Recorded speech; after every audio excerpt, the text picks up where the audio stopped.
What's up, weirdos? Hey, yo. Me? Shit. I got me a little something rolled. The lights are low, and we're about to chop it up with Abigail on the Manic, Pixie, Weirdo podcast. Okay. A safe space for weirdos of all shapes, sizes, colors, and creeds to relax and speak their piece. Speak that piece. So grab your glass of wine and grass the chief as I get off the mic so the main weirdo can speak. Peace. Peace, God. What is up, weirdos? You're listening to the Manic Pixie Weirdo. I'm Abigail, your host, and this is the podcast where we talk about all the different kinds of relationships that we can have in our lives. And this week, we're talking about my relationship with socialism. It is the second topic in our Systems of Government series. I'm still super anxious about it, but we're gonna do it. We're gonna keep going. So first off, I am not an expert. Okay, I barely got pants on this morning, so I am not an expert. I don't really have any sort of like extensive knowledge, I guess. Meaning like I don't have a PhD in this. Okay, I don't have a master's degree in this. I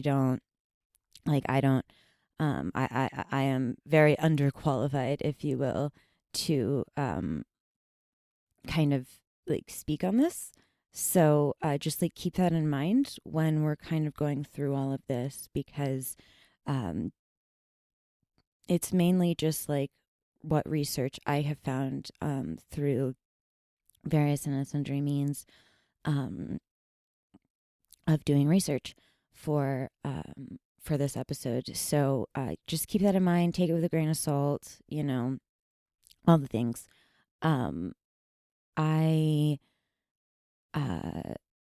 Yeah. I don't know. I'm just like super nervous and I still don't feel super great. So it's okay. It's going to be fine. We're going to make it through it. So let's just get started. And as usual, we're going to start with some definitions that I found of what socialism is. So, and I will put all of the links to all of the sources and everything that I found in the show notes. So if you want to like look it up for yourself, I would highly recommend you do so, and sort of like, take what I have to say and sort of build on it. And, you're smart, use your own critical thinking skills and that sort of thing. But yeah, so let's just get started with some definitions. So, like the first definition of socialism, so like when you just type in socialism into Google, you get, it gives you kind of like, it's like the dictionary.com version of like the definition of socialism. And there are like 3 different ones. So we're going to go through them. So the first one is, it's a noun, and it's a political and economic theory of social organization which advocates that the means of production, distribution, and exchange should be owned or regulated by the community as a whole. Okay, so the next one. Policy or practice based on the political and economic theory of socialism. That's unhelpful. That is so unhelpful. This one isn't terrible, and it is based upon like in Marxist theory. So what like Marxist theorists and like what the theory of Marxism, we'll go into that when we do the next set. But it is a transitional social state between the overthrow of capitalism and the realization of communism.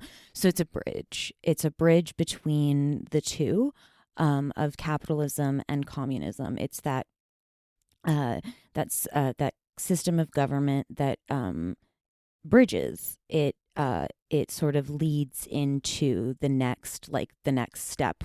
Like after capitalism, like the next step would be socialism. And then after that, it would be like communism, according to Marxist theory. So that's interesting to me for a number of reasons, because it's like a transition. It's like exactly what it says. It's a transitional period. It's that like in between, sort of that. I wouldn't call it a limbo, period, but it is that transitional period between capitalism and communism. Now, I'm not a huge proponent of like Wikipedia, but I don't necessarily have like a giant issue with um with what they're like saying. So I'm gonna go ahead and and by issue I just mean like I don't have a complete like I don't hate it. I don't hate the definition that they have of socialism on Wikipedia. Um so yeah. So we're gonna go over it. Sorry if it would load. Living in the boonies is like, it's great for like some things. But then like when, your internet and stuff like that, side quest. Sorry. Medications and stuff make me woo. Um, but yeah, anyway, living in the boonies is like, one of those things where it has its pros and cons like everything. But one of the cons is definitely that you have issues with your internet connecting.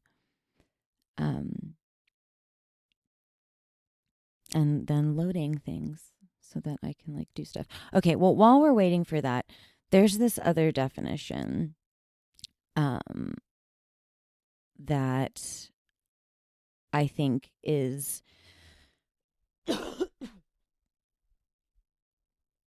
it's not terrible.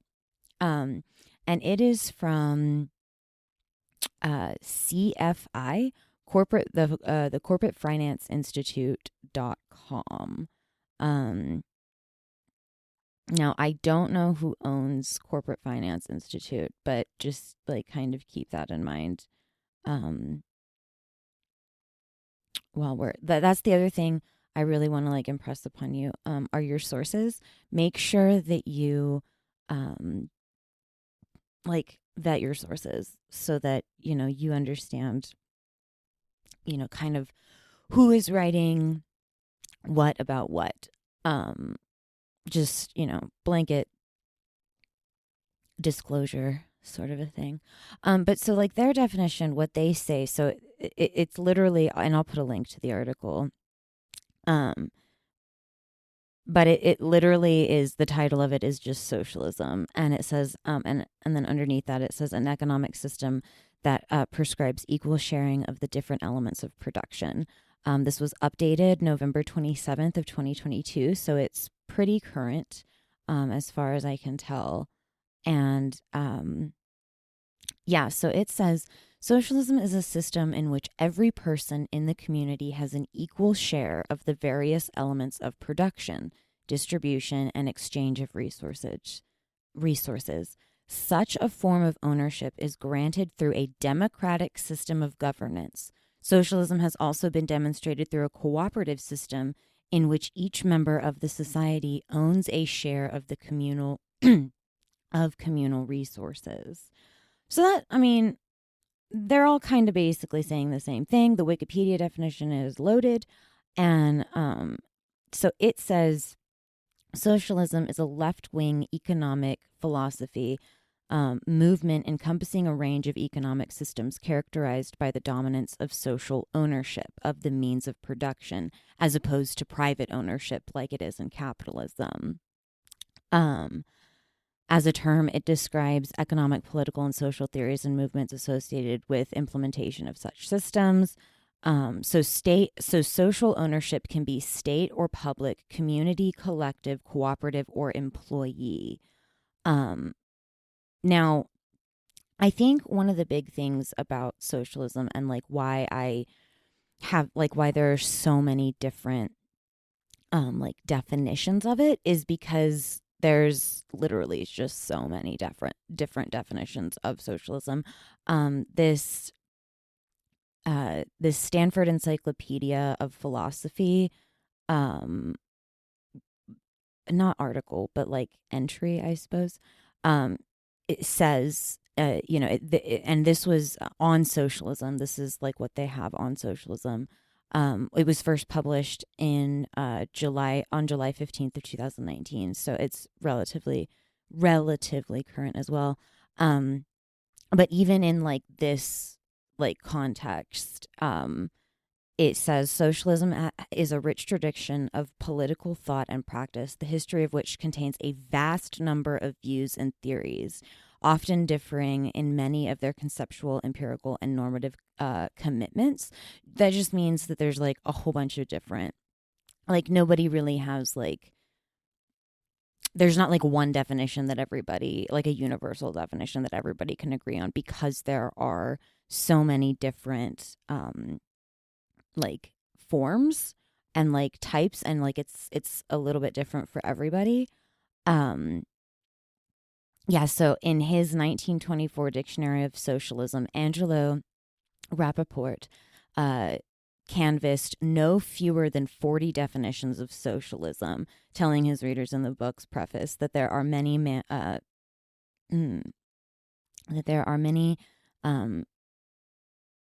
I have no idea. Oh my god, I'm totally English is hard sometimes. Mansions, Mansions. I don't know. In the House of Socialism. I suppose I could have looked that up before. It doesn't matter. It's fine. Yeah, but like in general, there's like a shitload of, there's just a bunch of different definitions. And I think that also has a lot to do with that there are many different types of socialism.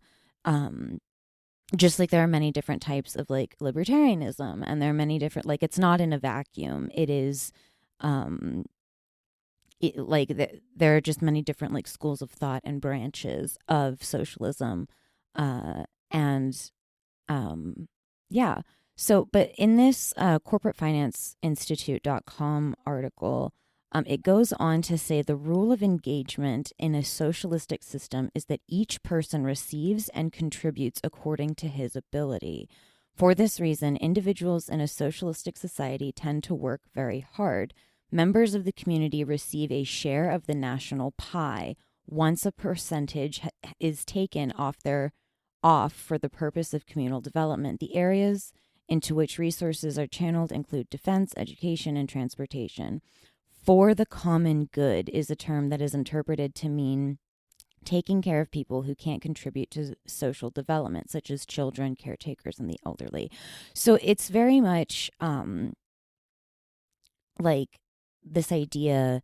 First of all, it's a very different value system. Okay, it's a very different value system from what we have here in the United States. Whereas, like, because the United States is a capitalistic, is very capitalistic. I mean, that's all it is. But it's like solely based on the individual. Whereas like in socialism, it's more about like the common good and like what's best for everybody, kind of a thing. So and like what can we do to like help each other, and like, you know, basically, from my understanding, the basic idea is that, like, you know, what can we do to make this thing called life less fucked? Like, what can we all do collectively together to make life easier for everybody, so that, you know, you're not like life. Basically, it's the idea that like life is hard enough, so we don't need to make it harder by, like, you know, forcing people to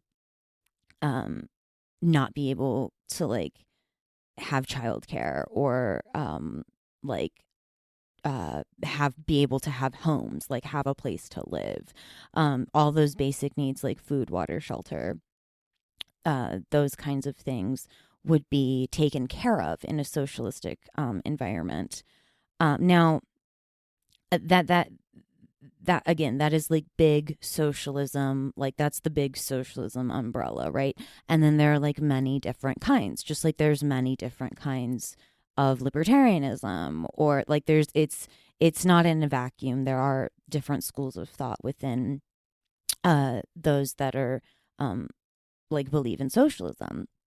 So some of those, and I really liked this corporatefinanceinstitute.com article because it does go into like what the different, obviously it doesn't go into all the different kinds of socialism, but it does go into several. So we're going to talk about the 5 that it does go into. So there's like democratic socialism, right? Which is, that would be like in countries like Sweden or like in that area. So in democratic socialism, factors of production are under the management of an elected administration. Vital goods and services such as energy, housing, and transit are distributed through centralized planning, while the free market system is used to distribute consumer products. So that's, well, actually, I don't really know if that would be Democrat, if Sweden would be Democrat. Okay, don't quote me on that. I'm so sorry. I don't actually know what I'm talking about. I probably shouldn't have used that as an example since I wasn't sure. I apologize. But so that's kind of what that is. That to me, that actually sounds a little bit more like England, like what they have in the UK. But yeah, so so there is that like free market like system still in play that like goes on within a democratic socialist like way of thought. Then there's revolutionary socialism. Some of these I've never actually heard before, which is really interesting to me anyway. So revolutionary socialism is the running philosophy of revolutionary oh my gosh, this is not well written. I'm so sorry. The running philosophy of revolutionary socialism is that the socialistic system can't emerge while capitalism is still in play. Revolutionaries believe that the road to a purely socialistic system requires a lot of struggle. In such a system, the factors of production are owned and run by workers through a well-developed and centralized structure. So that kind of just seems like it's, I don't know if I would necessarily even characterize that as like a branch of socialism. I suppose that it is. That seems to me more of like how we would get to a socialistic system. That seems more about like direct action and like how one would, get to that, get away from capitalism and get, and be on a faster track towards that transition of socialism. So that, I don't know if that doesn't really count for me as far as like a type of socialism. That's more just like a way of thinking about like how we get to that end goal, which would be socialism. Or that end goal being socialism, not necessarily, it anyway. So then there's libertarian socialism, which is very interesting to me. That kind of seems like a little bit of an oxymoron, given that we just did a whole thing on socialism.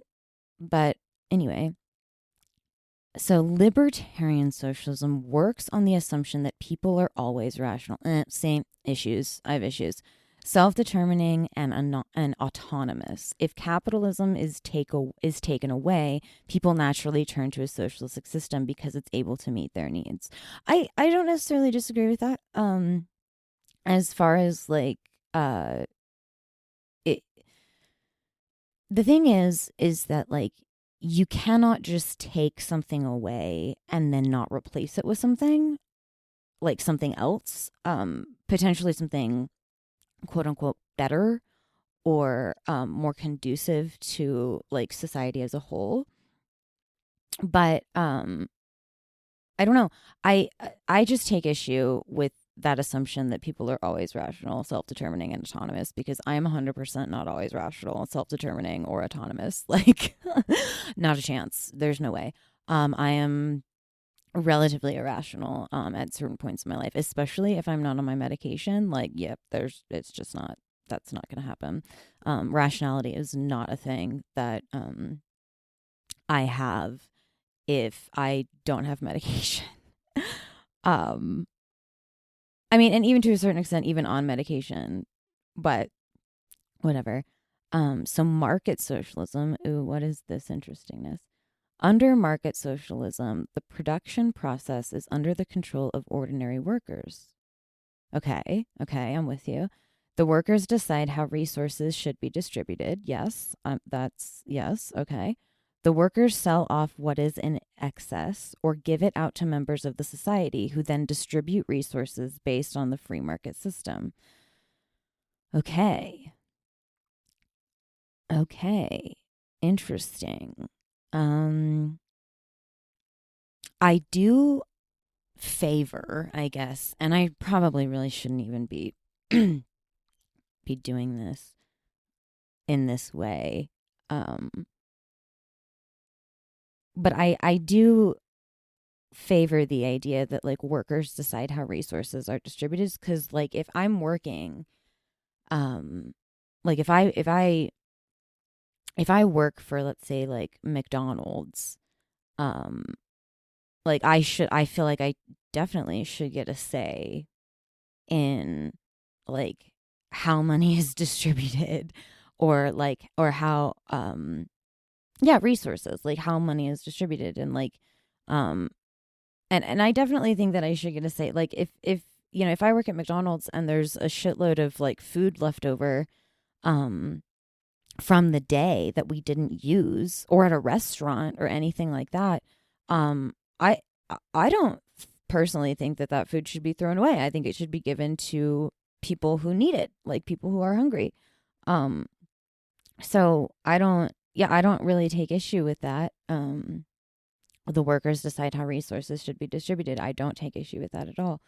um what I do take issue is with the free market. That's like my big thing, is like with the free market, because I don't I don't think, as far as I am aware, I don't think that there has ever truly been a free market system in play ever. Now, I mean, I suppose one could argue, maybe in like Rome, maybe. But I don't know. I don't think that there's ever, like, I don't think we have an example of what a truly free market is, because it because humans. But so I guess, but that's not really an argument. That's really not an argument, because I guess you couldn't really say that we have, like, you can definitely say that there have been examples of various and sundry forms of government, like even, dating all the way back to like, you know, ancient times or whatever. Like you could say that they had systems of government in play, um, you know, uh, but I don't know. Like, I think there's always going to be some debate on whether or not it was like a truly libertarian society, or a truly socialistic society, or a truly capitalistic society with like a free market. Because humans, like, we fuck shit up. It's kind of our jam. We really love to do that. Which I find really kind of like not only annoying, but also very like I don't know. It kind of, I just don't think we've like evolved to a place where like that is going to go away anytime soon. So, and then the last one that they say is called green socialism. So, green socialism is protective of natural resources. Yes, all for that. I love everything about that. I assume that when they like talk about natural resources, that they're also including things like um what we would say is like a national park, or like conservation of wildlife, things like that. Like, I'm all about that. Like, that's, yeah, like, why not save whatever. Um Large corporations in a green socialist society are owned and run by the public. Okay, I'm with you. In addition, green socialism promotes the development and use of public transit, as well as the processing and sale of locally grown food. Okay, yes. yes, I like this. But I'm a big proponent of like public transportation. I was ruined, you guys. So sorry. Oh my gosh.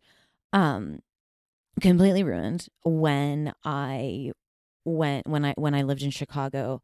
Obviously it's not perfect. It's very clearly it is not a perfect public transportation system, but compared to what I was used to in the town that I grew up in, Texas, like we don't really have public transportation, not good public transportation, in the way that like I was introduced when I lived in Chicago.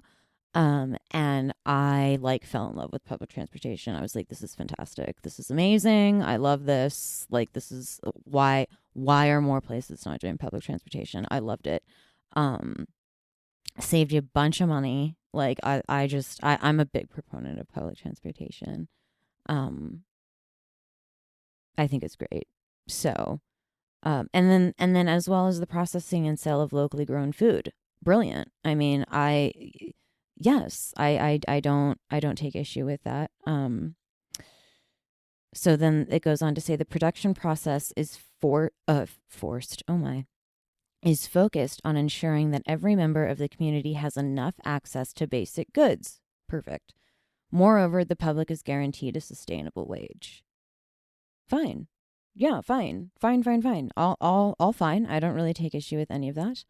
I think that would be fantastic. I think that'd be great. I mean, if we could provide basic stuff for everybody, I think that would be really cool. Like that, that would, it would make me happy. It really would. I think it would make me very happy, if we could do that. And then obviously, who is against guaranteeing a sustainable wage? Like, come on, like people have to be able to live. If you want them to live, if you want a society where life is truly important to you, then to me, it just makes sense that you would want to provide, at least at the bare minimum basic stuff for the people in that society so that, they could live, so that they could, do what is required of them with their gifts and talents for the betterment of society, like collectively as a whole. If you want people to live, if you don't want people to live, like if you are truly not somebody who like gives a shit about whether people live or die, then I mean, I guess that's not for you, but I'm probably not for you either. It's okay. I'm not for everyone. Anyway, okay, so now we're going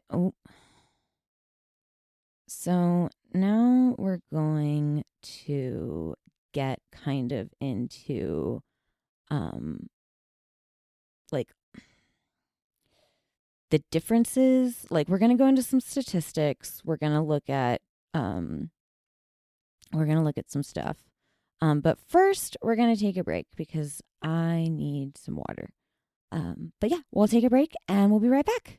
What is up, you guys? I wanted to talk to you a little bit about our sponsor for this episode, Newsly. It's an audio app for iOS and Android where they basically take articles from all over the world and all the trending topics that are on the web at any given moment, and it reads them to you in like a natural voice, like a human being would. It's basically the first time in the history of the internet where the entire web becomes listenable. It's really cool, you guys. They have all different kinds of articles from all different kinds of topics so that you can like stop scrolling and start listening, which I really love. You can follow all the, any topic, all the topics, whatever topic you want to talk about or listen about, from sports, science, Bitcoin, even the Kardashians, like everybody. They have all the latest articles and it reads them to you. So it's super easy. They also have podcasts, which is why I'm talking to you guys about it, because our podcast, along with podcasts from over 50 other countries, are on the app.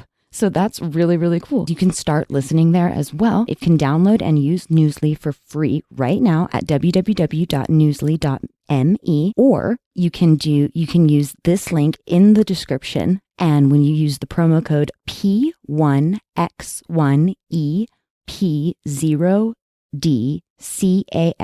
that will give you a free month of premium subscription to Newsly. So go check it out, you guys. And thank you so much to Newsly for sponsoring this episode. And we're back.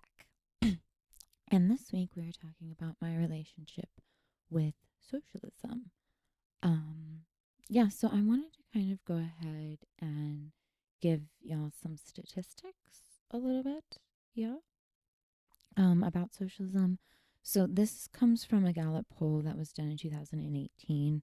This is, I'm so sorry, one of the most recent. It is the most recent Gallup poll that I could find. That has the most recent statistics. So bear with me. It's from an article. It's from Gallup, but it's from an article called "The Meaning of Socialism to Americans Today." Published October 4th, 2018. And it kind of just goes into some of the stats about, what socialism is, or not really what socialism is, but like understanding what socialism is. It even says that right in the very beginning. The first line is, when asked to explain their understanding of the term socialism, 17% of Americans defined it as government ownership of the means of production. Half the number who defined it this way in 1949, which was when Gallup first asked Americans about the term socialism. So that is an interesting statistic, I think. It's come more into the forefront now. With everything with the current political climate, it's becoming more and more of a question, which is one of the reasons why I think that they chose to write this and do this study. Or not study, it's not really a study. But it does say, so then it says that the Democratic Socialists of America, apparently that is an organization that you can become a member of, also known as the DSA. It has grown from 7,000 members to 50,000 since 2016. So it's becoming more not dominant, but it's becoming more of a term. Socialism is becoming more of a term that is in the ether, I would say, for Americans, specifically Americans. And I think that that's really interesting given where we are in the world and that kind of thing. So another statistics that I found was really interesting was, do we have socialism in America today? This was one of the questions that Gallup asked Americans in the 1949 survey, and when 43% said yes. Now there's little significant change. So now 38% of Americans would say that yes, there is socialism in America today. And I think that really stems from something that's really important to kind of discuss really quickly, is that we do have elements of socialism in the United States today. It's just not for everyone. We have socialism for the super wealthy, but dog eat dog capitalism for everyone else. And I think that that's really interesting because it does address, and it does address this idea. Sorry, words, English is hard. I haven't had enough coffee. But I do think that's important to talk about because it shows that more and more Americans are beginning to realize that yes, in fact, we do actually in this country, we do have elements of socialism. It's just not for everybody. And so, I think that that's important to acknowledge. And I think that that's, that we do have elements of this, we're already implementing sort of socialistic elements in today's society. It's just it's not for everybody. Not everybody has access to those kinds of things. In fact, it's like really, really, really difficult to get access to that stuff, which if we lived in like a truly socialistic society, the idea would be that like it's not that difficult for everybody to be able to access all the stuff. It would just be like a little bit more evenly distributed so that like everybody, sort of got an equal share of like the pie, if you will, I guess. Instead of where like, this very small portion of people have access to the socialism pie. um and but the vast majority of people do not. So this other article that I found, sorry, we're just going to kind of go through some of these articles because I thought that they were really interesting. um so in that, so this is the Psychology Today article, um published in June of 2021. So it's also pretty recent, like as far as this stuff is concerned. And it also references the Gallup poll that I was just referencing to, the one that was done in 2018. It just is a little bit more concise. And so I'm just going to read you this paragraph. But it talks about, and the name of the article is "Why Socialism is Stigmatized in America. Does socialism have to be a bad word?" Um, and so, and one of the things that they talk about is that, there are many different forms of socialism. Like it's all, um, like where it stems from, like all that stuff, kind of like what we already talked about. But it does talk about how, like, they refer to it as the S word, will still invoke fear and distrust. Um, it does so now because many Americans closely identify it with the failures of authoritarian socialist republics, past and present. Um, so, and then it says, so since the 1980s, this association has been reinforced by Heikian. I am so sorry. I'm not good with names. Um, Neoliberal argument that economic planning and control led ultimately to oppression and fascism, which I would argue that kind of, that's more true for like capitalism, because I mean, like, something is going to happen, some sort of big change is going to happen. It's just a matter of like which direction that change is going to occur. And so, and I think like especially in the current like climate with America, like we're seeing more and more leanings towards like a fascist republic, or just fascism, I guess. It's not really a republic, it's more of just fascism.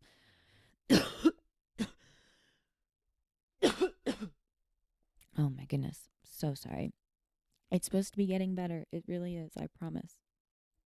um but anyway, um so it goes into, and this is where it references that Gallup poll article. So according to a 2018 Gallup poll, only 37% of American adults had a positive view of socialism, a number that has roughly leveled since 2010. Other polls have produced similar results. A 2019 Axios survey found that only 39% of adults have a positive reaction to the word, meaning socialism. Um, and then a Pew Research Center survey in the same year, so of 2019, found that 42% have a very or somewhat positive impression of it. And a 2020 YouGov survey revealed that 31% have a favorable view of it, while also finding that 71% of Republicans and 18% of Democrats believe that Biden is a socialist. Oh, well, that's irrelevant. That's not neither here nor there. Um, I don't really care about that. Um, but anyway, it just so this is the most interesting part of the Psychology Today article, I believe, where it says a separate Gallup poll in 2018. So not the one that I referenced. This is a separate one. There is a link to it in the Psychology Today article. So if you want to know what that Gallup poll like more accurately says, you can just click on that link and it will tell you. Um, but oh no. Sorry, it just like went away for a second. Here we go. Here we go. We're fine. We're fine. We're fine. It's all fine. We're back up and running. Um, Sorry, quick side quest there. Um, so this was a separate one. It's found that 23% of Americans define socialism as equality, 17% as state control of the economy, 10% as social welfare and public service, and 6% as talking to people, being social media, getting along with people. So that just really tells me that like only 6%, which is not that's not bad. 6% of people don't really understand what people mean when they say socialism. But that's, I mean, 23% of Americans define socialism as equality. That's really, that's like a lot, I think. I think that's a pretty good chunk of change for, like for Americans. I'm actually kind of surprised at that, that many people would sort of begin to understand that, that those are, uh, that's kind of like the idea behind socialism. Um, yeah, so now I kind of want to go into um like what the differences between capitalism and socialism are. So just like some compare and contrast stuff. But first let's go back to this corporatefinanceinstitute.com because they have some advantages and disadvantages of socialism. And I would really like to know what y'all think about about these advantages and disadvantages. So they say that there are two advantages to socialism: the absence of exploitation, which is, I find that, comforting. Like, yeah, I don't want to exploit people. I don't want to exploit workers. I want everybody to be able to have what they need, and not really, you know, not have to want for like basic things. And I think that it's, that it's really important that, we don't exploit people. I think that we can all kind of agree that like exploitation is not good. Like that's not something that like we should strive for as like a society. And the rejection of discrimination, which again, I'm completely for. Like, let's not do that either. That doesn't sound very, I don't know, like kind and loving. That sounds super corny and super cheesy, but it's just the truth. Like, I just don't, like, I'm on board with that. That would make me really happy. Um, so then it says, so two disadvantages of socialism. And this is this Corporate Finance Institute article. This is just what they think the disadvantages of, or at least two of them are. So it says dependence on cooperative pooling. So that just means that like they're saying that like when you have to pool all the money, like specifically, like I'm just going to talk about like, pool resources in the form of like monies. Um, you know, they're saying that is a disadvantage because you are dependent on like everybody. But I feel like that's that's not in a vacuum, like in and of itself. Like there is that could also be considered an advantage as well, because you are pulling from everybody, a little bit of it, a little bit from everybody, and then that makes the pile bigger, and then like it sort of like relaxes and eases that burden off of people. And then it says lack of competitiveness and innovation, which I don't really think that that's necessarily true. I think that that's more of like an argument towards capitalism, as far as like, like, because capitalists believe that like, you know competition breeds innovation. And to a certain extent, I'm not I'm not going to say that that isn't true. um I just think that like, you know it doesn't have to be this hard.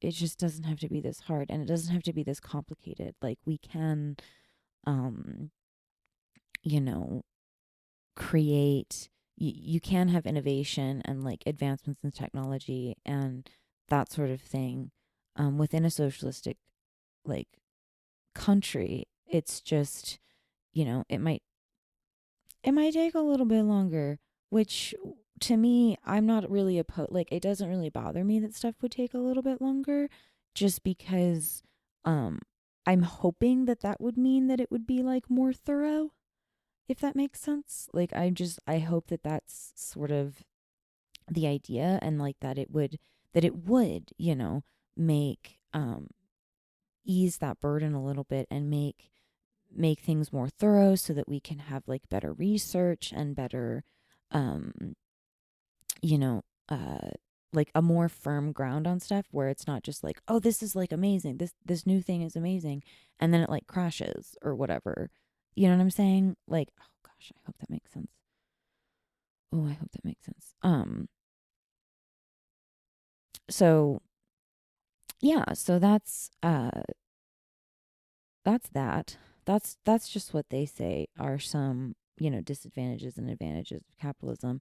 Now, in this other article that I found, um, this actually has a chart. So it's called "The Difference Between Capitalism and Socialism." It was published July 26th of 2018. It is from keydifferences.com, and it has a chart, which I really like because I like visuals. I like visual things.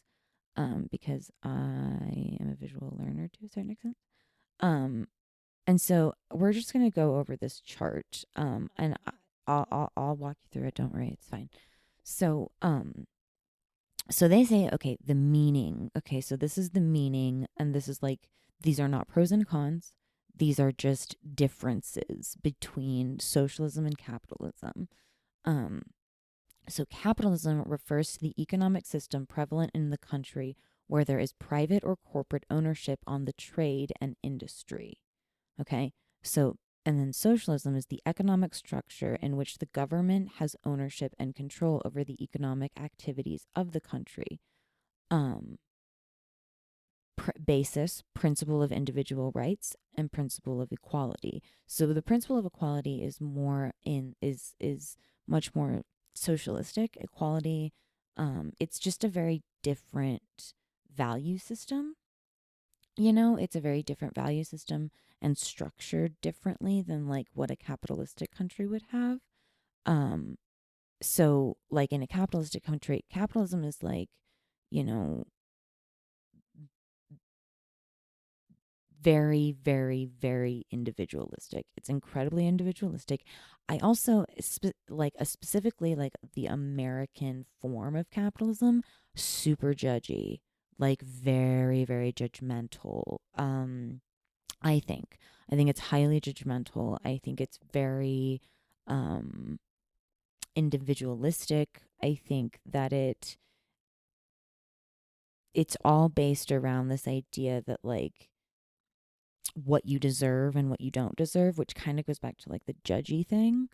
Um, and I didn't think we were supposed to be like judging people. I didn't think we were supposed to be doing that. Now, don't get me wrong. It's like one of my favorite pastimes is to like, pettily, very petty of me to like judge people. It's kind of it's kind of like built into human nature is like judging, you know, but I don't think that like it, I think that like on this kind of scale, that's where you get like big problems. That's where it's like, we've taken it too far. Like this is too much. This is too much judgment. Like, you know what I'm saying? Does that make sense?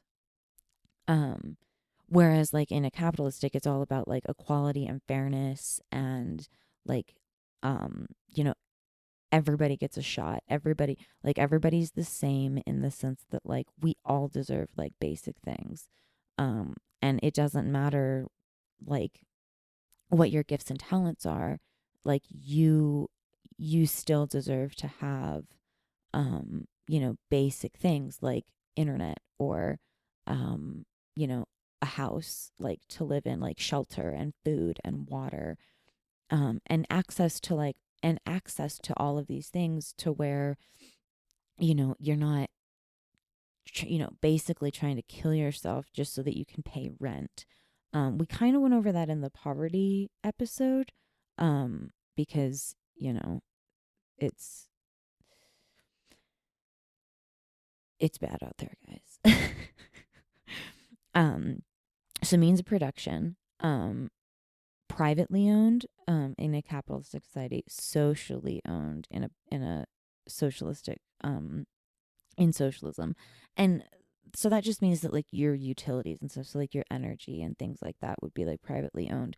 Whereas like in a socialistic country, all that stuff is like available to the public, and and because they believe that like everybody needs this stuff, so that means that we should all like have a piece, um so that, you know, we have, so that everybody has what they need, kind of a thing, um without having to like, you know, worry a bunch about it. um and then prices are determined by market forces, which just get out of here with that, because that's where you get like the free market, and it's like we don't truly live in a free market.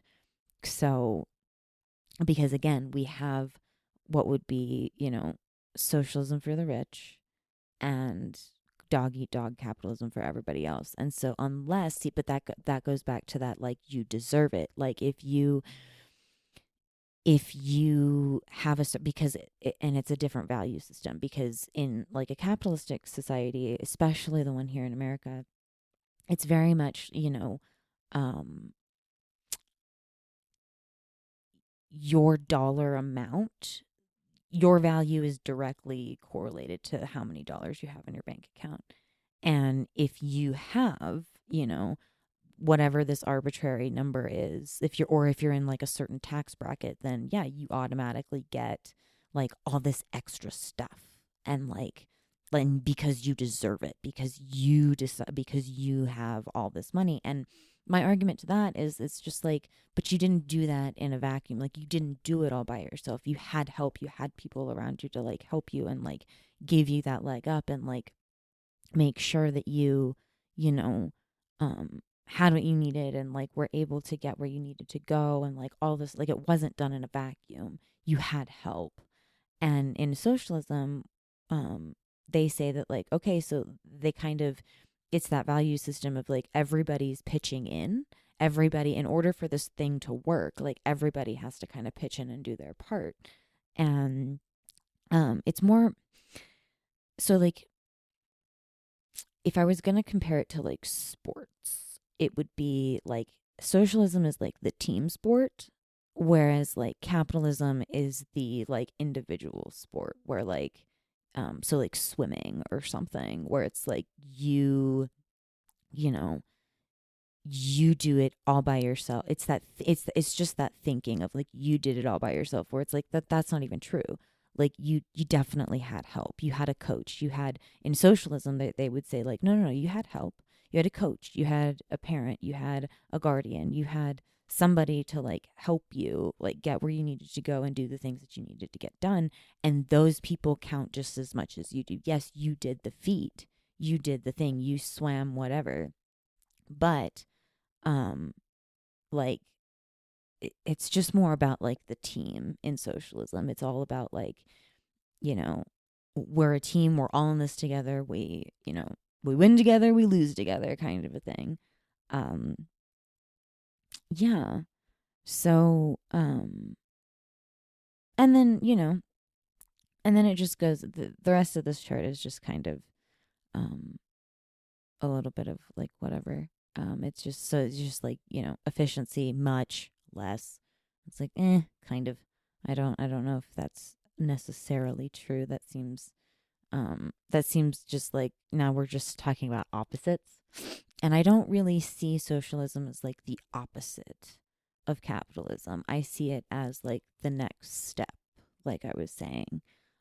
So, and then like profits in a capitalistic society, profits and wages are given as per one's ability and willingness to work, whereas profits in a socialistic society, profits are based wages fairly as per the effort. So like, um, whatever your gifts, like your gifts and talents are just as important and like as meaningful, um as, you know, somebody else's. So and so like everybody deserves to have um kind of that equal, you know, like my gifts and talents are not any more important than like your gifts and talents, say.